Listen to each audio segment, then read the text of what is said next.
এখানে এ আছে না, এর কিন্তু অনেকগুলো উচ্চারণ, তাই না?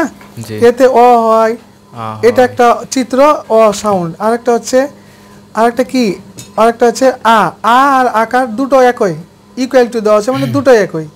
সিম্বল মাইট বি ডিফারেন্ট, দুইটা চিত্র দুই রকম হতে পারে, কিন্তু শব্দ হচ্ছে একই। আমাদের কিন্তু শব্দ নিয়ে কাজ, চিত্র নিয়ে নয়। তাহলে এটা একই উচ্চারণ আ।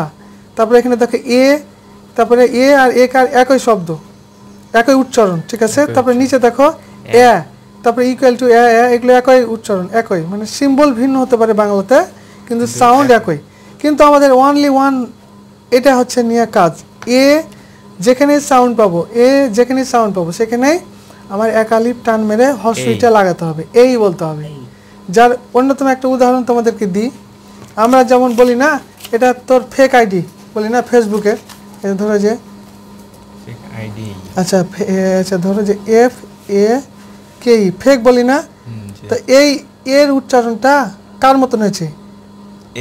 এ উচ্চারণ এ অথবা এ কারের মতন উচ্চারণ হচ্ছে না, তার মানে এটার সাথে মিলে যাচ্ছে না, এই যেটা এটার সাথে যদি মিলে যায় তাহলে তো এটা আমার একালিপ টান মারতে হবে, এগুলো তো হর্ষই লাগিয়ে দিতে হবে, এই, তার মানে ফেক। তারপরে দেখো এভাবে, যেমন ধরো যে তুমি ফেসবুক, তাহলে এটা এখানে এই এর উচ্চারণটা কিন্তু এগুলোর মধ্যে, এই চারটার মধ্যে, 1 2 3 4টার মধ্যে এটার মতো উচ্চারণ হচ্ছে, তাহলে একালিপ টান দিতে হবে ফেসবুক। হ্যাঁ, ফেসবুক, ঠিক আছে, ওকে।